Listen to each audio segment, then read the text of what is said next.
परमेश्वर मेरे दाता, एक प्रार्थना चरणों में, लग जाए तन मन धन मेरा गुरु चरण की सेवा में। गुरु चरणों की वंदना करती हूँ मैं बारंबार। गुरु वही तारे गुरु उबारे, विनती करूँ मैं हर बार। गुरु ब्रह्म देवाय नमः, गुरु विष्णुवे नमः, गुरु महेश्वराय नमो नमः। नमामि समीशां निर्वाण रूपं विभुं व्यापकं ब्रह्म वेद स्वरूपं निजं निर्गुणं निर्विकल्पं निरीहं निरंकार ओंकार गिरा ज्ञान गोति गिरीशं तुरीशं कालं महाकाल संसार सारं कोटि नमामि। श्री गुरु चरणों में कोटि नमन है। सदगुरु की साजी नवाजी साथ संगत जी बड़े प्रेम और सत्कार से कहिएगा। साथ संगत जी बड़ा ही ये पावन दिन, नए साल का शुभ अवसर, जो इतने सारे संत महात्माओं का दर्शन करने का सौभाग्य प्राप्त हुआ।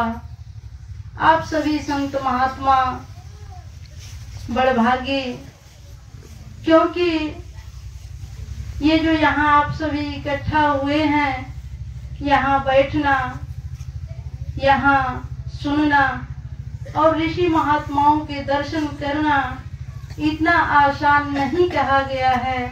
ये योग्यता का विषय नहीं, कृपा का विषय कहा गया है शास्त्रों में, वेदों में।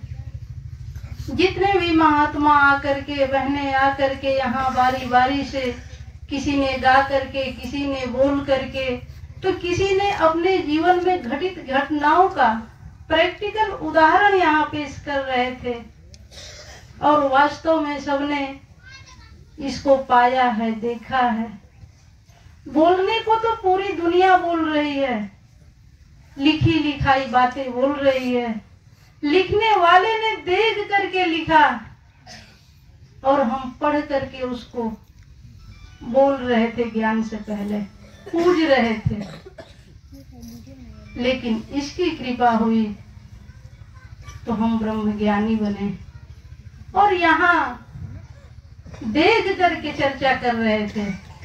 और जो देख करके ब्रह्मवेत्ता यहाँ बोलते हैं, वास्तव में वही असली ब्रह्म ज्ञानी और असली ऋषि कहलाने का, मुनि कहलाने का, देवता से ऊपर कहलाने का अधिकार है। क्योंकि साथ संगत जी, जिस समय ये ज्ञान हासिल नहीं हुआ था, और कल जखनिया में श्री अमित सहाय जी की वहाँ जो भवन था, नारी संत समागम करने का अवसर मिला, तो दासी ये बता रही थी कि जो दादाजी थे काफी पुराणों से भरी बातें सुनाया करते थे, तो उनकी एक बात याद रखती थी। जब सुबह उठती थी तो जैसे ही धरती पे चरण रखने जाती थी तो यह कहा करती थी कि ओम विष्णु पत्नी नमस्तुभ्यं पादश क्षमस्वमेव, अर्थात हे भगवान विष्णु की पत्नी माँ धरती, आपका पहला स्पर्श, ये जो मेरे चरण हैं, इस धरती को पैरों से मैं छूने जा रही हूँ, उस पे पैर रख करके। और ये इतनी आसान चीज नहीं है, क्योंकि एक पिता पे टिप्पणी हो सकती है, पिता के लिए लेख बन सकता है, पिता के लिए आप जो भी विचार देंगे, जो भी बातें करेंगे, हर बात वो दायरे में होगी। लेकिन एक माँ है जिसके लिए कोई टिप्पणी नहीं, कोई व्याख्या नहीं, कोई लिखित उदाहरण नहीं, अनगिनत उसके लिए भंडार शास्त्रों में भरे पड़े हैं, और उसी का उदाहरण ये धरती माँ, जब सदगुरु के चरणों में बैठने का मौका मिला तो पता चला कि वास्तव में कण कण में परमात्मा। और बहनों को दासी बता रही थी कि नारी रूप में जो गुरु का आना हुआ, क्या आपने कभी सोचा कि क्यों अवतरित हुई? तो इसके लिए आप सभी जानते हैं, सभी देखे भी हुए हैं। जिस कार्य को पूरी सृष्टि की रचना करने वाले ने रचना की और खोजने वाले इसको खोजते रह गए हैं कि जो इतनी विशाल सृष्टि है, आखिर इसको कैसे रचा गया। जो सतोगुण, तमोगुण, रजोगुण इस प्रकृति को पैदा किया, सृष्टि की रचना की, वो इससे अलग है। खुद रचना करने वाले ने अपने आप को इससे अलग रखा और इतनी माया प्रकट कर दी और उसमें ब्रह्म ज्ञान को दिया कि ले तू इसको पाकर के मुक्त हो जाएगा। और सारी चीजें अपने भगत को इस कदर दी कि उसके भगत उसे ही खत्म करने चल दिए। जिस कार्य को भगवान शंकर अपने भगत को वरदान दिए और उन्हें जलाने के लिए वो चल दिया, तो भगवान विष्णु को मोहिनी रूप धारण करना पड़ा। तमाम ऐसे कार्यों का उदाहरण देकर के, चाहे अवतार वाणी, हरदेव वाणी, तो उसी कार्य को करा रही है सतगुरु माता सुदीक्षा जी महाराज। वो प्रेम का पिटारा खोली हुई है ज्ञान दे करके कि चाहे कुछ भी हो मुबारक। आज मनोज महात्मा जी जो इस नए साल पे आप सभी संत महात्माओं को इकट्ठा करके अपना जिक्र करा रही हैं, इस निराकार मालिक का दीदार करा रही हैं कि नहीं ये परमात्मा है, इसको जानिए, इसकी चर्चा करा रही हैं।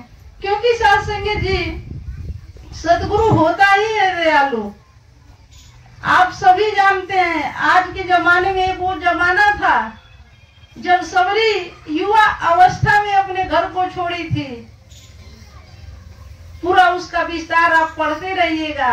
और जैसे ही अपने गुरु के आश्रम में प्रवेश की तो उनके शिष्य लगे उनके ऊपर व्यंग कसने कि कैसे हमारे गुरु हैं जो एक नौजवान लड़की को ज्ञान दे करके अपने आश्रम में रखे हुए हैं। और आज के डेट में अपने घर में बच्चों से कहिए, बच्चियों से कहिए, कोई जाने के लिए तैयार नहीं है, कोई नहीं तैयार है। नहीं तो जो बाबा जी ने, माता जी ने जो कार्य किया इस समाज के लिए, अपने संतों के लिए, अगर बच्चे आ जाएं तो इतना तेज निरंकारी मिशन, चाहे गांव हो विदेश की तो बात ही छोड़ दीजिए, इतना तेज रफ्तार पकड़ता जिसकी कोई तुलना नहीं होती। हर घर हर गांव निरंकारी मिशन आधा होता साथ संगत जी। तो वो जब उनकी सेवा कर रही थी तो उन्होंने कहा कि सबरी मेरा अंतिम समय आ गया है। मतंगी ऋषि ने कहा कि मेरा अंतिम समय आ गया, तू कुटिया छोड़ करके न जाना। तो वो कहती है कि गुरुजी, मैं अपना घर छोड़ करके आई आपके सहारे और आप मुझे छोड़ करके जा रहे हैं। तो उन्होंने कहा कि घबराना नहीं, राम आएंगे। तो बोली कि कब आएंगे? तो उन्होंने कहा कि घबराने की जरूरत नहीं है सबरी, मैं क्या बताऊं, जो अज है, अज जिनके बेटे महाराजा दशरथ हैं, उस दशरथ का विवाह अभी कौशल्या जी से नहीं हुआ, अभी राम ही नहीं पैदा हुए, फिर उनकी शादी होगी, फिर पत्नी आएगी, राज्याभिषेक होगा, वो जंगल में जाएंगे, तब तुझसे मिलने के लिए आएंगे। आप सभी देखे होंगे कि कितनी बूढ़ी हो गई है, कम से कम 50-55 की अवस्था में उससे राम मिलने के लिए आए थे। वहां बहरियाबाद का भवन सन 75 का, तो दासी वहां सवाल कर रही थी कि कितने महापुरुष ऐसे हैं जो सबरी जैसे 50 वर्ष तक एक ही ज्ञान पे टिके रह गए, उनका मन डवाडोल नहीं हुआ। सात संगत जी अवतार हरदेव वाणी ये दर्शाती है, उनके गुरु ने ये साबित कर दिया कि गुरु 1, 2, 4 जन्म की नहीं, 1000 जन्म का ज्ञाता होता है, जानता है। हरदेव वाणी में आता है जिक्र साथ संगत जी कि गुरु के दर्शन जन्म जन्म के सोए भाग्य जगाते हैं। गुरु के दर्शन आत्मा को हरि के संग मिलाते हैं। गुरु के दर्शन जो करते हैं धन धन वो हो जाते हैं। गुरु के दर्शन से मिट जाते दुख पीड़ा संताप सभी। भाग्यहीन है जो बंदा वह निकल बगल से जाएगा। कहे हरदेव गुरु का दर्शन किस्मत वाला पाएगा। तो ऐसा बनना है आपको सबको, दासी को भी साथ संगत जी। एक ज्ञान पे अमल हो जाइए, बाकी उसका विस्तृत जानकारी न लीजिए। केवल जो मूल बातें हैं उसे पकड़िए कि किसने गुरु के पीछे कितना चला। इतना ही नहीं साथ संगत जी, चाहे आप दुख में हैं चाहे सुख में हैं, हर हाल में इसका शुक्र मनाइए, हर हाल में इसका गुणगान करिए। अभी महात्मा यहाँ बता भी रहे थे कि चाहे कुछ भी हो तू ही निरंकार हो, सुमिरन हो। और जब इस तरीके से अपने जीवन को चलाने लगेंगे, बिताने लगेंगे इसके सहारे, तो चाहे कितना हो आपका परिवार खराब हो, कितना हो बिगड़ा आपका बच्चा हो, बच्ची हो, पति हो, हर व्यक्ति रास्ते पर आ जाएगा। क्योंकि जब निरंतर आप इसका सहारा लेना शुरू कर देंगे तो ये आपका पक्ष लेना शुरू कर देता है। इसका इतिहास गवाह है।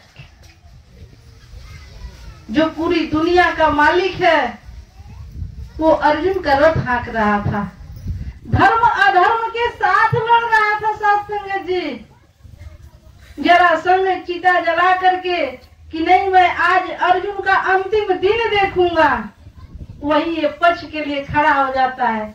आता है अवतार वाणी में जिक्र, जिसका पक्ष करे तू स्वामी उसको पूजे कुल संसार। जिसका पक्ष करे तू स्वामी वह ना जाने कभी भी हार। जिसका पक्ष करे तू स्वामी उसकी होती जय जयकार। जिसका पक्ष करे तू स्वामी उसकी नैया होती पार। सारी दुनिया बस में तेरे, तू भक्तों के बस में राम। कहे अवतार की तेरा किया तू ही जाने अपना काम। ऐसे पूर्ण सतगुरु के शरण में आप बैठे हुए हैं। धर्म क्यों धर्म करता जो सदा धर्म परायण एको ततभ्य धर्म एको गुरु उच्यते। अर्थात जो धर्म के परायण जीवन जीता है और धर्म के अनुसार कर्म करने वाला हो, समस्त शास्त्रों का तत्वभ्यो अर्थात तत्व के रूप में दर्शन कराने वाला, जानकारी कराने वाले को सतगुरु कहते हैं। वो सतगुरु आपके जीवन में आया हुआ है। साथ संगत जी, रामचरितमानस में ये जिक्र आता है कि संत समाजु सरसी धारा असंत विचरण ऋषि मुनि गावा। असंतन संग न होय झमेला। असंत जहाँ रहे होय सब पारा। अर्थात जहाँ संत रूपी समाज विचरण करता है, जहाँ संतों की ब्रह्म ज्ञानियों की वाणी चलती है, हरि की चर्चा होती है, जहाँ संत इसका जिक्र करते हैं निराकार खालिक मालिक का, एक एक ब्रह्म ज्ञानियों के जिह्वा पे ये सरस्वती बैठ करके स्वयं उसका प्रचार और प्रसार करती है। सोचिए कितनी बड़ी बात कही गई है महात्माओं के बारे में। संगम धारा अर्थात गंगा जमुना सरस्वती तीनों धाराएं वहां क्या होती हैं? प्रवाहित होती हैं। इससे बड़ा सदगुरु, इससे बड़ा ब्रह्म ज्ञान से बड़ा कोई दुनिया में ताकत ही नहीं, शक्ति ही नहीं है साथ संगत जी।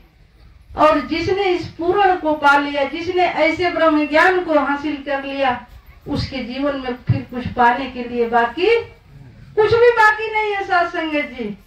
अवतार वाणी में जिक्र आता है, पूर्ण गुरु नहीं बतलाता गंगा जमुना के स्नान। पूर्ण गुरु नहीं बतलाता केवल पूजा पाठ व्रत और ध्यान। पूर्ण गुरु नहीं बतलाता जंगल जा तू कर समाधि साथ संगत जी नहीं। क्योंकि पूरे का गुरु तो पूरे का ज्ञान तो केवल गुरु ही करा सकता है। और उस पूरे को आपने पा लिया तो फिर किस चीज की जरूरत है? महात्मा भी यहाँ खड़े होकर के बता भी रहे थे, जिक्र कर रहे थे कि मन नहीं मान रहा था, चैन नहीं मिलती थी आत्मा को। उनका 75वां जो टॉपिक था रूहानियत और इंसानियत, ये जो रूह बैठ करके, ये जो आत्मा, ये जो निरंकार बैठ करके इसमें बोल रहा है, किस तरीके से आप पहचान करेंगे कि नहीं मेरी रूह बीमार है? क्योंकि सत्संग जी ज्ञान तो ले लिया, संगत को पकड़ा नहीं, संतों को पहचाना नहीं, इसका सुमिरन घर में नहीं किया, तो केवल ज्ञान मात्र से आप मुक्त नहीं हो सकते हैं। इसके लिए निरंतर आपको इसको पकड़ना होगा। कैसे पता करेंगे? महात्मा कहते हैं कि जब संत को नहीं पहचानेंगे तो समझिए कि रूह बीमार है। घर में रिश्तेदारों का आना बुरा लगे तो समझिए कि रूह बीमार है। पड़ोसियों पर झूठा मुकदमा अच्छा लगे तो समझिए कि रूह बीमार है। अर्थात जितनी गलत बातें आपको अच्छी लगे तो समझ लीजिए क्या हो गया, आपकी ये आत्मा बीमार है।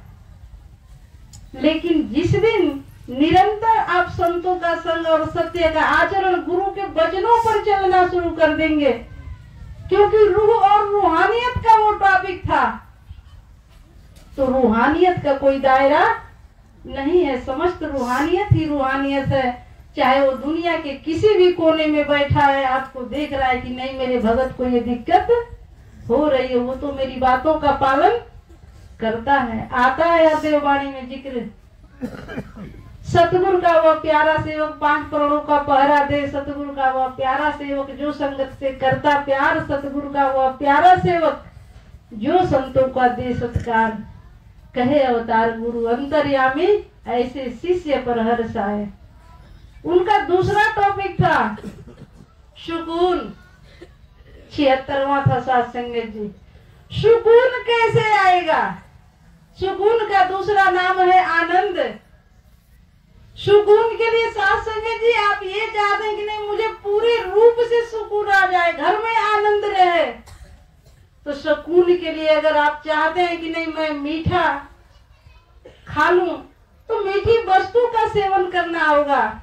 अगर खट्टे का स्वाद लेना है तो खट्टी वस्तु का सेवन करना होगा। गर्मी में जाना चाहते हैं तो गर्म चीजों को आपको पहनना पड़ेगा, कनेक्ट करना पड़ेगा।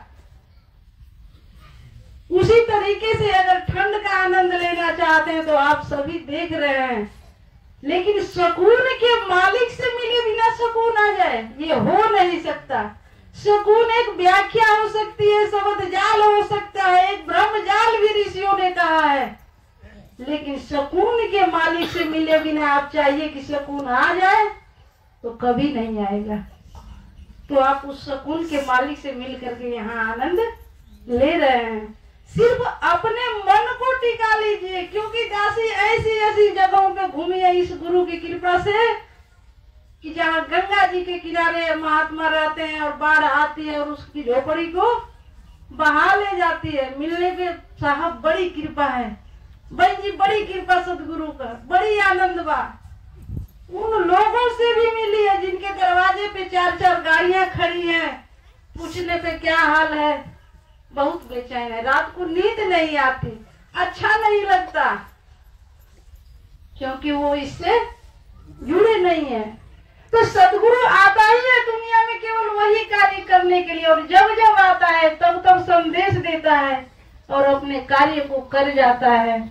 वो आवाज लगा रहा है, मर्जी आपकी है, लेंगे कि नहीं लेंगे, ये पूछेगा, सवाल करेगा, जाएंगे तो आपका कोई बहाना वो नहीं सुनेगा। कहेगा कि मैंने तो भेजा था, संत महात्मा माइक से आवाज दे रहे थे, लेकिन तू तो बहाने कर रहा था, तुझे कार्य से नहीं फुर्सत। इनका लास्ट वाला जो टॉपिक इस साल का था सत्संग जी, विस्तार असीम की ओर।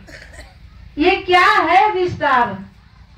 किसी ने ठंड को ही मान लिया कि नहीं बहुत तेज ठंड पड़ने लग रहा है कि अब खत्म ही नहीं होगा, लेकिन जैसे ही धूप आएगी ये तुरंत खत्म हो जाएगा। एक समुद्र है, कोई व्यक्ति ये सोचता है कि इसको चम्मच से बाल्टी से पानी निकालूं और ये खाली हो जाएगा, तो वो कभी खाली होने वाला कभी नहीं, वो खाली होगा। उस दिन को याद कर लीजिए, संत निरंकारी मिशन की जब स्थापना 1929 में की गई थी और बहुत सारे अलकायदी दल वाले निकले कि नहीं, गुरु वचन जी को मार दिया जाएगा, संत निरंकारी मिशन क्या हो जाएगा, खत्म हो जाएगा।